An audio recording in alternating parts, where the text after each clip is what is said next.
El sol Mediterráneo caía sin piedad sobre la cubierta del colmillo de la serpiente, un carguero oxidado que olía a diésel y corrupción. El capitán Víctor Clough observaba con los ojos entrecerrados cómo sus hombres arrastraban a la estadounidense por la cubierta manchada de sal, con sus botas de combate raspando contra la lámina metálica. «Elegiste el barco equivocado, Marine», dijo Clough con un inglés con marcado acento, mientras sonreía con la punta de sus dientes dorados. «Nadie te encontrará ahí abajo. El Mediterráneo guarda sus secretos». La sargento Hazel Scott lo miró a través de una cortina de pelo oscuro y sudoroso, con la sangre goteando de un corte sobre la ceja. Tenía las manos atadas a la espalda, pero sus ojos color avellana, los que le habían dado el apodo en su unidad, ardían con un fuego inextinguible. «No tienes ni idea de lo que empezaste», dijo con voz firme a pesar de las circunstancias. Clough rió, un sonido como el de rocas al chocar. «Valientes palabras para una muerta», señaló el enorme ancla del barco. «Fácilmente 900 kilogramos de cadena de acero sólido». La sala de reuniones del campamento Leune estaba repleta de lo mejor de la marina en reconocimiento. Hazel estaba sentada erguida en la segunda fila, con la mirada fija en la pantalla de proyección donde se mostraban imágenes satelitales de un carguero. «Esta es la Operación Undertoe», comenzó la coronel Patricia Mars, mientras su puntero láser rodeaba el barco. «La inteligencia indica que el colmillo de la serpiente trafica plutonio apto para armas a través del Mediterráneo. Lo hemos rastreado hasta una red de mercado negro que abasteció a 3 organizaciones terroristas el año pasado». Hazel apretó los dientes. Había perdido amigos por artefactos explosivos improvisados construidos con materiales de esta misma red.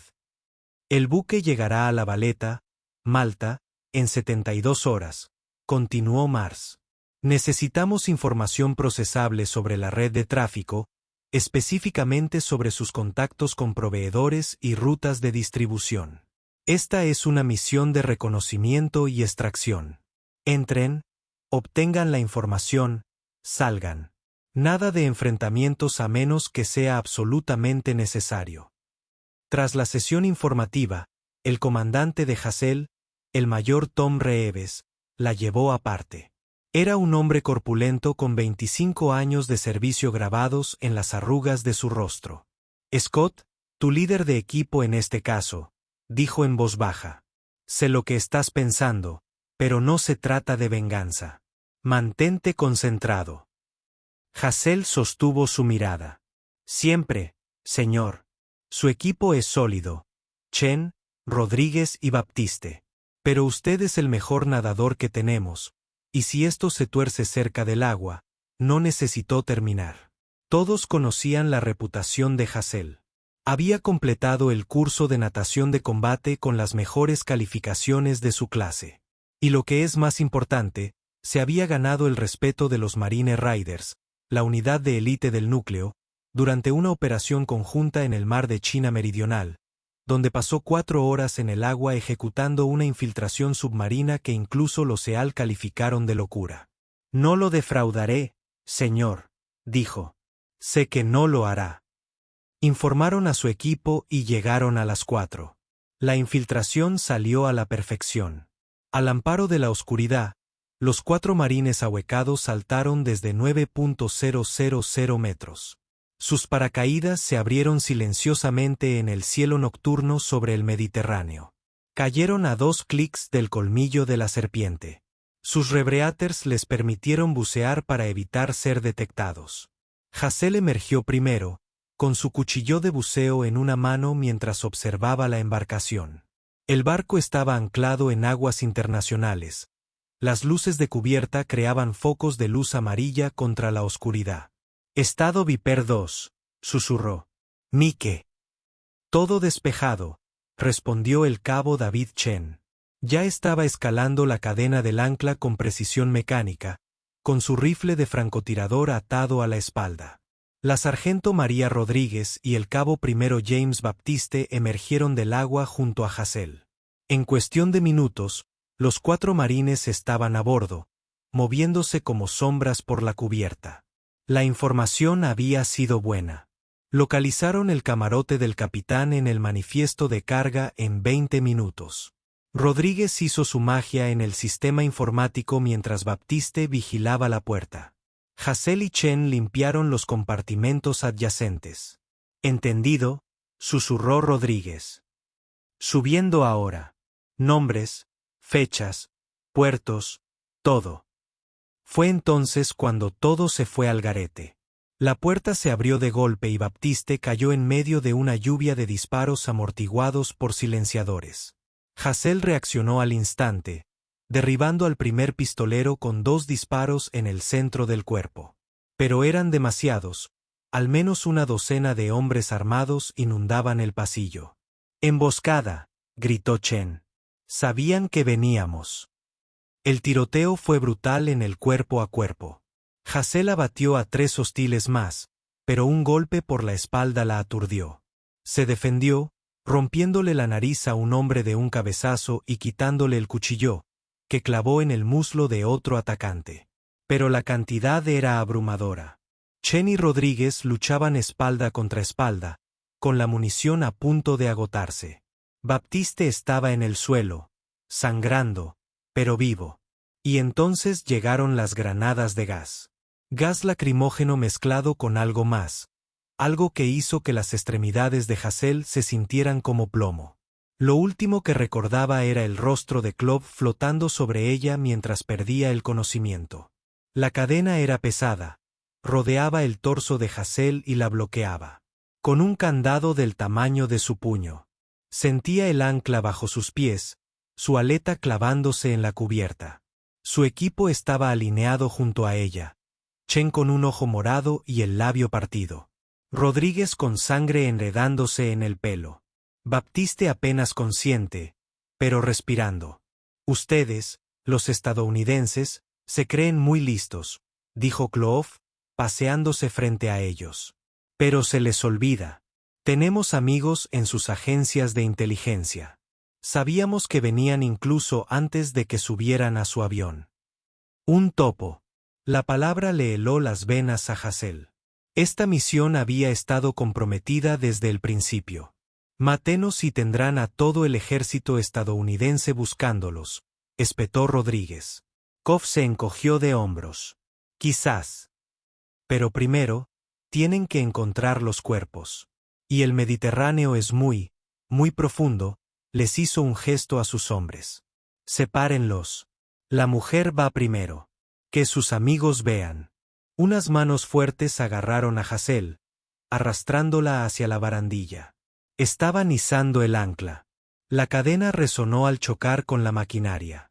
Podía ver el borde de la cubierta, el agua oscura más allá. Su mente corría. El agua era su elemento si lograba sobrevivir a la caída. Si lograba soltar las cadenas de alguna manera. Pero 900 kilos de ancla la arrastrarían como una piedra. Incluso conteniendo la respiración, incluso con su entrenamiento, llegaría a 120 metros en menos de un minuto. La presión le aplastaría los pulmones. Estaría muerta antes de siquiera intentar escapar.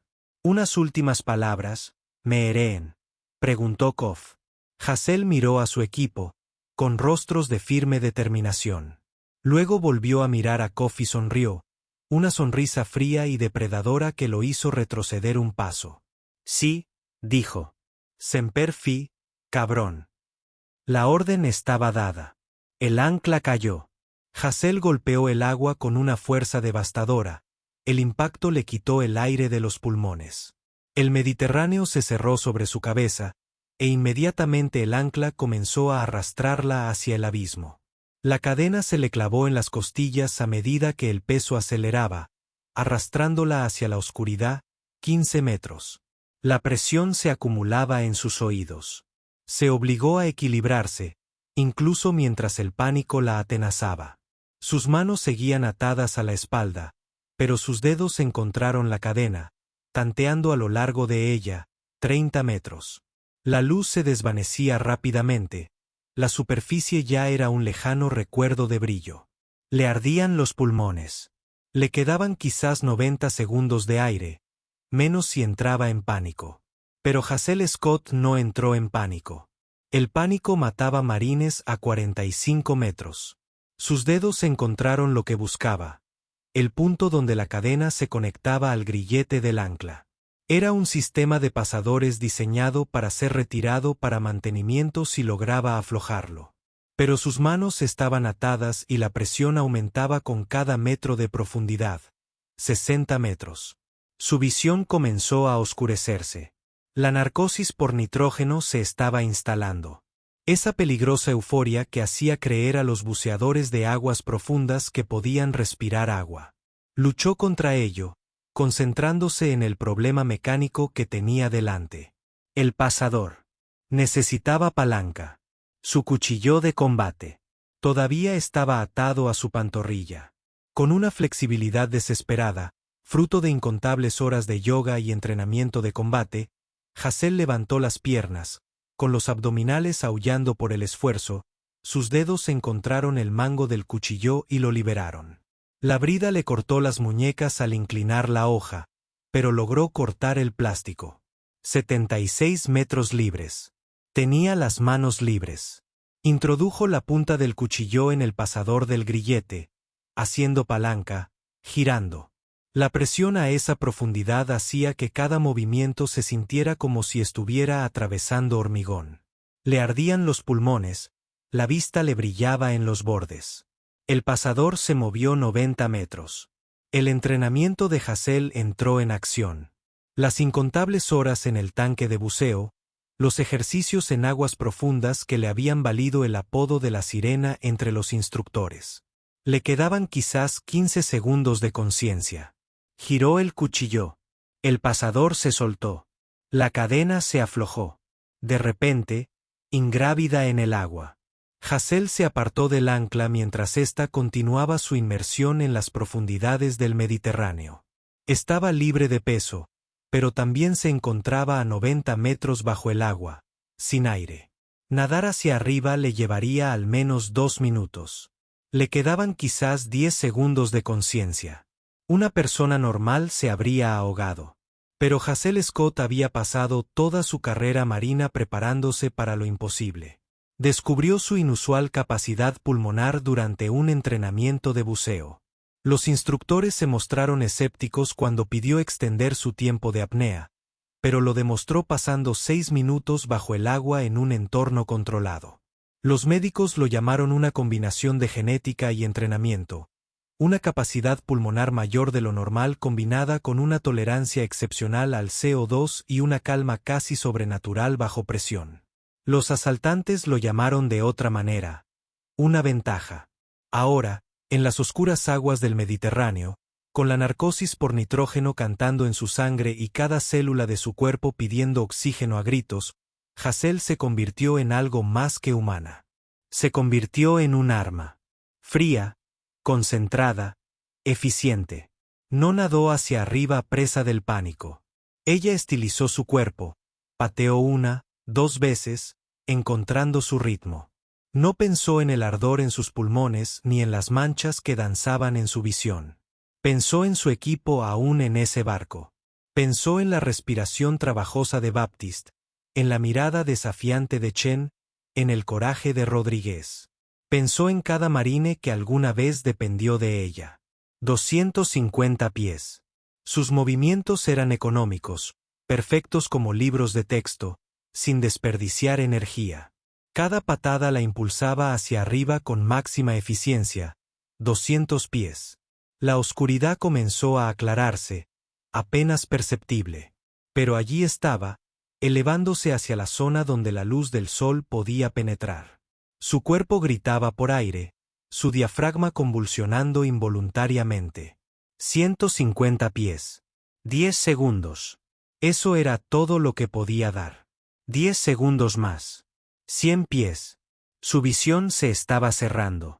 El túnel se estrechaba hasta un punto milimétrico, pero ahora podía ver la superficie, una membrana brillante de plata muy por encima, a 50 pies. Sus brazos se movieron automáticamente, impulsándola a través del agua. Sus piernas patearon incluso cuando la fuerza las abandonó. 20 pies. La luz era cegadora ahora. Hermosa y terrible. Tan cerca, 10 pies. Su cuerpo se apagaba, los sistemas se desconectaban uno por uno. Pero su mente, entrenada por años de disciplina y forjada en el crisol del combate, la mantuvo en movimiento 5 pies. Rompió la superficie con una respiración jadeante y agitada que sintió como tragar fuego. El aire inundó sus pulmones, dulce y doloroso. Tosió, se mantuvo a flote débilmente, aspiró otra vez. Estaba viva. Hazel flotó sobre su espalda durante preciosos segundos, dejando que su cuerpo se recuperara. Podía ver el colmillo de la serpiente quizás a 300 yardas de distancia, sus luces brillantes contra el cielo que oscurecía. Atardecer. Había estado bajo el agua durante quizás 2 minutos, pero se sentía como una eternidad. Su equipo todavía estaba en ese barco. La rabia que la inundó entonces fue fría y calculadora. Kof pensó que la había matado. Eso le dio una ventaja, el elemento sorpresa. Pero estaba sola, exhausta y prácticamente desarmada. Tenía un cuchillo de buceo y todo lo que pudiera improvisar contra al menos una docena de hombres armados. Sonrió con tristeza. Había enfrentado peores adversidades. Hazel se sumergió de nuevo, esta vez con los pulmones llenos de aire, y comenzó a nadar hacia el barco. Se movió justo debajo de la superficie, invisible para cualquiera que la observara desde arriba. Su cuerpo recuperó el ritmo, los movimientos automáticos tras miles de horas de entrenamiento. Mientras nadaba, su mente analizaba la situación táctica. El barco contaba con la seguridad estándar de un carguero, lo que significaba cámaras en la cubierta y el puente, pero probablemente cobertura limitada en las zonas inferiores. La tripulación estaría armada, pero probablemente sin entrenamiento militar. Los mercenarios de Clove eran la verdadera amenaza, probablemente 6 u 8 de ellos, exmilitares. Su equipo estaría retenido en un lugar seguro pero accesible. Clove querría interrogarlos antes de deshacerse de ellos. Eso significaba la bodega de carga o posiblemente los camarotes de la tripulación. Salió a la superficie brevemente para comprobar su posición y luego volvió a sumergirse. El casco del colmillo de serpiente se cernía sobre ella. Una pared de acero incrustado en percebes. Encontró la cadena del ancla y empezó a trepar. Sus músculos protestaban, pero obedecían. El sonido de voces llegaba desde arriba. Ruso mezclado con inglés. Se detuvo justo debajo de la cubierta, escuchando. Desechen los cuerpos al amanecer. Para cuando alguien los encuentre, estaremos en el norte de África. ¿Y los datos que transmitieron? Ya nos hemos ocupado de ello. Nuestro contacto en Langley los está revisando ahora mismo. Hazel apretó la mandíbula. No era solo un topo en inteligencia. Alguien de alto rango en la CIA. Esto iba más allá de una simple operación de tráfico de armas. Se incorporó en silencio, asomándose por el borde de la cubierta. 2 guardias, ambos armados con rifles modelo AK, estaban cerca del cabrestante del ancla. Más allá de ellos, podía ver la puerta que daba a los pasillos interiores. Necesitaba una distracción. Su mano encontró un perno suelto en la maquinaria de cubierta. Lo agarró, esperó a que el guardia más cercano se diera la vuelta y lo arrojó con fuerza hacia la popa del barco. Chocó contra un contenedor y ambos guardias se giraron hacia el sonido. Hazel se movió. Saltó la barandilla en un instante, con su cuchillo de buceo ya en la mano. El primer guardia no la vio venir. Atacó por detrás, con una mano tapándole la boca mientras con la otra le clavaba el cuchillo en la zona blanda de la base del cráneo. Cayó sin hacer ruido. El segundo guardia se giraba, levantando el rifle cuando Hazel agarró el cañón y lo giró. El arma se disparó, pero ella ya la había apuntado hacia el cielo. Le clavó la rodilla en la ingle y luego el codo en la garganta. Él se desplomó, ahogándose. Ella le quitó el rifle, los cargadores de repuesto y el arma. Una pistola Marov. No era su arma preferida, pero lo era. El disparo traería más. Tenía quizás 30 segundos. Hazel cruzó la puerta hacia el interior de la nave, con el rifle en alto y listo. El pasillo era estrecho, iluminado por luces fluorescentes parpadeantes. Se movía como el agua, fluida y silenciosa, revisando los rincones con precisión practicada. Voces más adelante dieron la alarma. Contó 3, quizá 4 personas distintas. Se detuvo en un cruce, escuchando. Disparos en cubierta. Yuri, lleva a tu equipo a comprobarlo. Dimitri, quédate con los prisioneros. Pasos acercándose. Hassel se pegó a la pared, respirando con dificultad. 3 hombres doblaron la esquina. Abrió fuego. El AK-74 traqueteó en ráfagas controladas. El primer hombre cayó con 3 disparos en el centro de su masa. El segundo logró levantar su rifle, pero Hassel ya se estaba moviendo, acortando la distancia.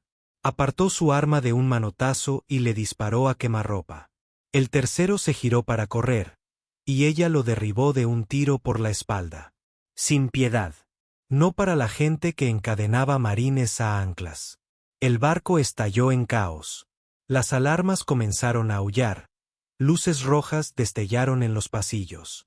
Hassel siguió moviéndose, siguiendo el diseño que había memorizado durante la infiltración. La bodega de carga estaba 2 niveles más abajo, accesible por una escalera en la sección de popa. Llegó a las escaleras antes de encontrar resistencia. 2 guardias más, estos listos para ella. Las balas rebotaron en las paredes metálicas mientras se zambullía para cubrirse tras un mamparo. Devolvió el fuego, obligándolos a retroceder. Luego arrancó la masa y rodó por la esquina agachado mientras disparaba alto con el rifle. La distracción funcionó. Disparó a un guardia en la pierna con la pistola mientras las balas de su rifle mantenían al otro inmovilizado. Acortó la distancia, rematando a ambos con disparos rápidos y eficientes. 6 caídos. ¿Cuántos quedaban? La escalera descendía a la oscuridad. Habían apagado las luces. Hassel sacó una linterna táctica de uno de los guardias muertos y la conectó a su rifle. Bajó con cuidado, sabiendo que su silueta se recortaba contra la luz superior. El disparo vino desde abajo, con un fogonazo en la oscuridad. Sintió la bala atravesar la carne de su hombro izquierdo, una punzada de dolor al rojo vivo. Devolvió el fuego al instante, apuntando al fogonazo, y fue recompensada con un grito de dolor. Llegó al nivel inferior, con los hombros adoloridos, pero funcionales. La sangre empapaba su camisa, cálida y pegajosa. Ya se preocuparía por eso más tarde. La puerta de la bodega estaba al frente, y oía voces dentro, las de su equipo. Pero entre ella y ellos estaba uno de los mejores hombres de Club, un mercenario serbio llamado Dragon, a quien reconoció del informe de inteligencia. Estaba agachado detrás de un contenedor, con el rifle apuntando a la puerta. Dragon, gritó. Se acabó. Suéltalos y tú vete. Su respuesta fue una ráfaga de fuego automático. Las balas silbaron junto a su cabeza, obligándola a ponerse a cubierto. Se supone que estás muerto, Marine, gritó. Kov dijo que estabas en el fondo del mar. Kov se equivocó en muchas cosas, respondió Hassel. Estaba comprobando su munición. Medio cargador en el rifle, cargador lleno en la pistola. Poca probabilidad. Última oportunidad. Márchate. No lo creo. Al jefe no le gustan los cabos sueltos. A mí tampoco. Hassel sacó una granada del chaleco de uno de los guardias muertos. La había agarrado al caer. Lo cocinó durante 2 segundos y luego lo lanzó por encima del contenedor. Detonó en el aire con un crujido ensordecedor. La onda expansiva estrelló a Dragon contra la pared. Se movía antes de que el eco se desvaneciera, rodeando el contenedor mientras aún le zumbaban los oídos. Intentó levantar el rifle, pero ella le disparó 2 veces, disparos que le dejaron el hombro y la pierna incapacitados. Cayó maldiciendo. ¿Dónde está Kozlov?, preguntó ella, con el cañón del rifle contra su frente. Puente, jadeó. Está en el puente. Nunca lo lograrás, Marine. Tiene el detonador. Detonador, sonrió Dragon con los dientes ensangrentados. Suficiente C4 para hundir este cubo oxidado y a todos los que están en él. Tienen quizás 10 minutos antes de que decida reducir sus pérdidas. A Hassel se le heló la sangre. Podía salvar a su equipo o detener a Koff. No ambos. No a tiempo. Tomó la decisión en un instante. Volvió a dispararle a Dragon en la pierna. No fue mortal, pero él no la seguiría. Luego corrió hacia la puerta del compartimento de carga y la abrió de una patada. Su equipo estaba allí, encadenado a una viga de soporte, pero vivo. El rostro de Chen se iluminó con una sonrisa al verla. Maldita sea, Scott. Pensábamos que eras comida para peces. Soy más difícil de matar que eso, respondió ella, ya trabajando en las ataduras con las llaves de Dragon. Tenemos un problema. Kozlovs preparó la nave para que explotara. Tenemos quizás 8 minutos. Rodríguez maldijo con humor. ¿Dónde está? Puente. Voy tras él. Ustedes tres, idea los botes salvavidas como si fueran demonios. Chen dijo, somos marines. No dejamos a nadie. Baptiste, aún débil, pero de pie, asintió. Estamos con ustedes, sargento primero. Hassel observó sus rostros destrozados, su inquebrantable determinación, y sintió una oleada de orgullo. Muy bien, Chen Rodríguez, encuentren ese C4 y desármenlo si pueden. Si no, saquen a todos de la nave. Baptiste, me acompañan. Vamos a hablar con el capitán. Se separaron. Chen y Rodríguez se dirigieron a la sala de máquinas, donde probablemente se colocarían los explosivos, mientras Hassel y Baptiste subían al puente. La nave era un caos. La tripulación corría desorientada mientras la alarma seguía sonando. Encontraron mínima resistencia. La mayoría de los hombres de Clove estaban muertos o incapacitados. Los que quedaron vieron el rostro ensangrentado y decidido de Hassel y decidieron que tenían otros lugares donde estar. El puente estaba al final de 3 tramos de escaleras. Hassel podía verlo a través de las ventanas. Koff estaba de pie junto al panel de control, con un interruptor de hombre muerto en la mano. Del tipo que se activaría si lo soltara.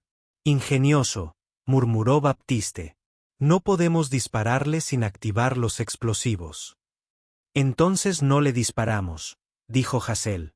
Presionó la radio. Estado de Chen. Lo encontré. La voz de Chen se quebró. Es sofisticado. Probablemente de grado militar. Puedo desarmarlo, pero necesito al menos 5 minutos. Hassel miró su reloj. Tenían 7 minutos hasta la fecha límite de Koff. 2 minutos de margen de error. No era suficiente. Hazlo, ordenó. Luego, a Baptiste. ¿Qué tal tus habilidades de negociación? Terrible, admitió. Por eso me hice marine. A pesar de todo, Hassel sonrió. Cubre la puerta. Que nadie nos interrumpa. Se acercó a la entrada del puente y llamó a la puerta blindada. A través de la ventana, pudo ver la cara de sorpresa de Clove. Abre, Víctor, gritó. Tenemos que hablar. Se supone que estás muerto, gritó, aunque ella podía percibir el miedo en su voz. Sí, me dicen eso mucho hoy. La situación es la siguiente. Tus hombres están muertos o se han ido. Mi equipo está desactivando tus explosivos y estás atrapado en el puente sin ningún sitio a dónde ir. Así que, hablemos de tus opciones. Tengo el detonador. Nos volaré a todos al infierno. Podrías hacerlo, asintió Hassel. Pero entonces estarías muerto.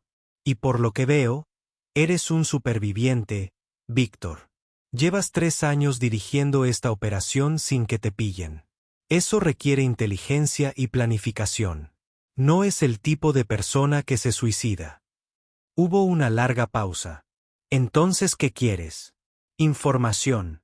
Dame el nombre de tu contacto en la CIA y te dejaré ir. Tienes dinero escondido en alguna parte. Probablemente múltiples identidades. Puedes desaparecer. Vivir el resto de tu vida en una playa en algún lugar.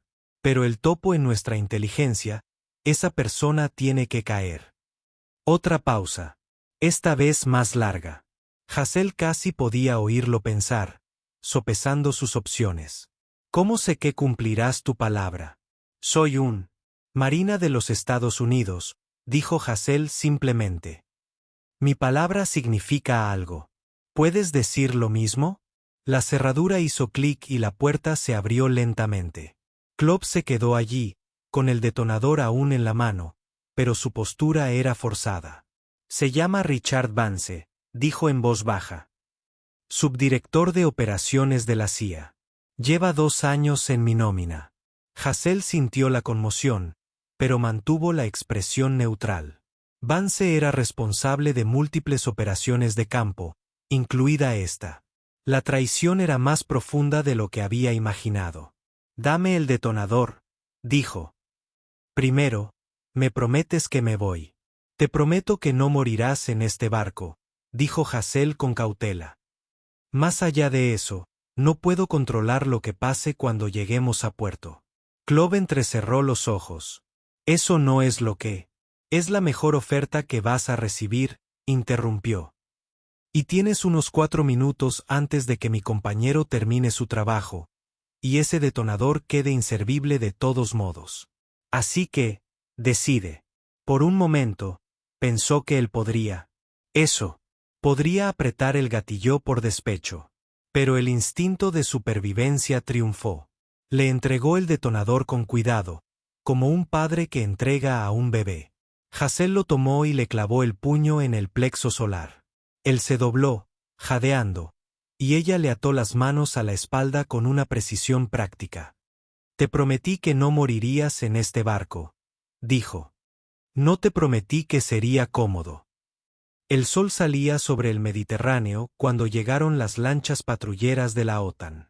Hazel estaba de pie en la cubierta del Colmillo de Serpiente, con el hombro vendado por Rodríguez, observando a los marineros profesionales asegurar la embarcación y detener a Clove y a su tripulación superviviente. Chen había desactivado los explosivos con 90 segundos de antelación. Baptiste había necesitado evacuación médica, pero estaba estable. Y lo más importante, tenían la información. Toda. Nombres, fechas, lugares, y lo más importante, la identidad de un traidor de alto rango en la CIA. El mayor Reeves estaba en la lancha patrullera principal, con el rostro sombrío pero orgulloso al subir a bordo. Menuda. Buenas noches, sargento, dijo. Sí, señor, respondió Hazel. Estaba agotada, con el hombro palpitante, el cuerpo rebosante de adrenalina, pero se mantuvo firme, como una marine de pies a cabeza. Los altos mandos van a querer un informe completo. Este asunto de Vance, negó con la cabeza. Va a causar un terremoto en Washington. Bien, dijo Hazel rotundamente. La gente necesita saber cuando tienen a un traidor en sus filas. Reeves la estudió un momento. Querrán saber cómo sobreviviste. A 90 metros de profundidad, encadenada a un ancla, sin equipo, sin aire. Los Navy SEALs están llamando, __. Hazel se permitió una pequeña sonrisa. Dígale que los marines simplemente son diferentes. Señor. Que lo somos, Scott. Que lo somos. Hizo un gesto hacia la lancha patrullera. Vamos a llevarte a ti y a tu equipo a casa. Se merecen un descanso.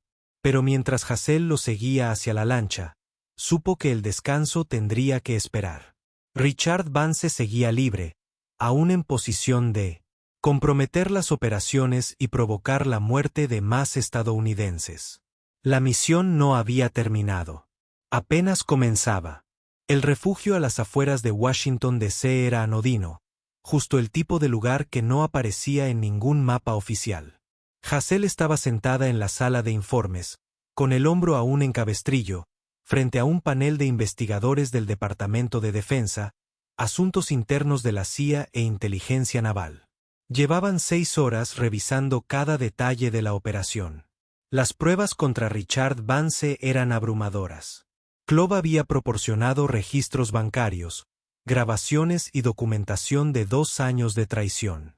El subdirector había sido arrestado 3 días antes en una redada al amanecer, pero el panel quería entender cómo un solo marine había sobrevivido y rescatado a su equipo sin ayuda de nadie contra todo pronóstico. Sargento Scott, dijo el investigador de la CIA con tono escéptico. Nos pide que creamos que contuvo la respiración durante más de 3 minutos a una profundidad que debería haberle causado narcosis inmediata por nitrógeno, que se escapó de las cadenas bajo el agua y que luego luchó contra una docena de hostiles armados. Mientras estaba herida. ¿Le parece creíble? Hassel sostuvo su mirada fija. Con todo respeto, señor, no le pido que crea nada. Estoy informando de lo sucedido. Si quiere poner a prueba mis capacidades, con gusto las demostraré en un entorno controlado. El investigador de la Marina, un veterano comandante del OSEAL llamado Patterson, sonrió al oír eso. He visto su expediente. Pasó 6 minutos en un tanque de buceo durante el entrenamiento avanzado. Los fisiólogos que la examinaron dijeron que su capacidad pulmonar y tolerancia al CO2 están en el percentil 99.9. Es una atípica genética combinada con un entrenamiento excepcional. Creo cada palabra de su informe. Aún así, el investigador del Departamento de Defensa insistió. El nivel de violencia que empleó fue necesario para rescatar a mi equipo y completar la misión, interrumpió Hassel. No me disculpo por defender vidas estadounidenses y detener una operación de tráfico de armas que ha matado a cientos de personas. El panel intercambió miradas. Finalmente, el investigador principal cerró su expediente. Sargento Scott, este panel considera que sus acciones se ajustan a los parámetros de su misión y al código de uniforme. Justicia militar. Además, su valentía y habilidad evitaron una importante filtración de información y resultaron en la exposición de un traidor en las altas esferas de la CIA. Lo recomendamos para la Cruz de la Marina. Hassel parpadeó. La Cruz de la Marina era la segunda condecoración militar más alta, justo después de la Medalla de Honor. Señor, solo estaba haciendo mi trabajo. Usted fue más allá del deber, interrumpió Patterson. Sobrevivió a algo que debería haberlo matado y luego se puso en peligro para salvar a sus compañeros marines. Esa es la definición de heroísmo. Cuando el panel finalmente la despidió, el mayor Reeves la esperaba afuera. Felicidades, dijo, aunque supongo que odiará toda la atención. Me conoce demasiado bien, señor, respondió Hassel. Caminaron juntos por el pasillo hacia la salida. ¿Qué sigue para usted?, preguntó Reeves. Hassel lo pensó. Pensó en el ancla que la arrastró hacia la oscuridad. El momento en que decidió sobrevivir contra toda lógica y razón. Pensó en Chen, Rodríguez y Baptiste.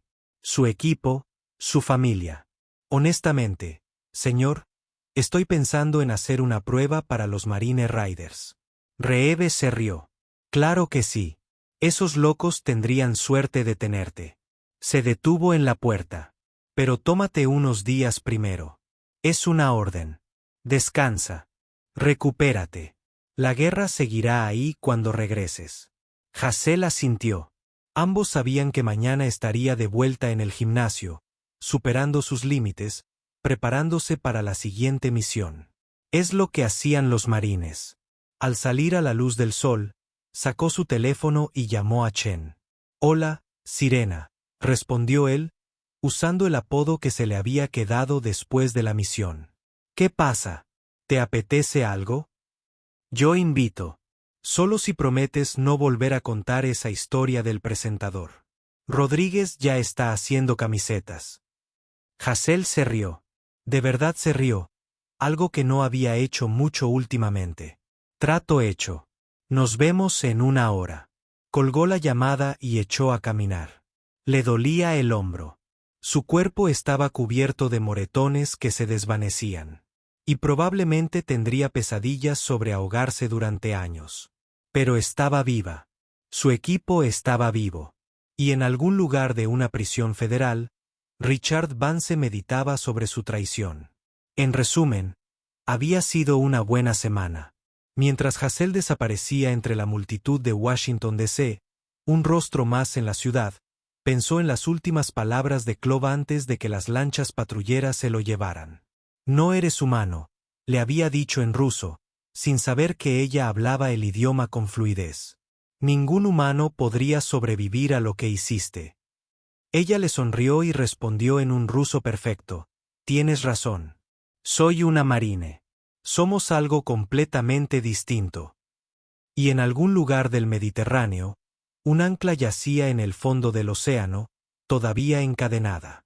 Un testimonio del día en que Viktor Kov aprendió que cuando intentas ahogar a un marine, más vale que te asegures de que el trabajo esté hecho.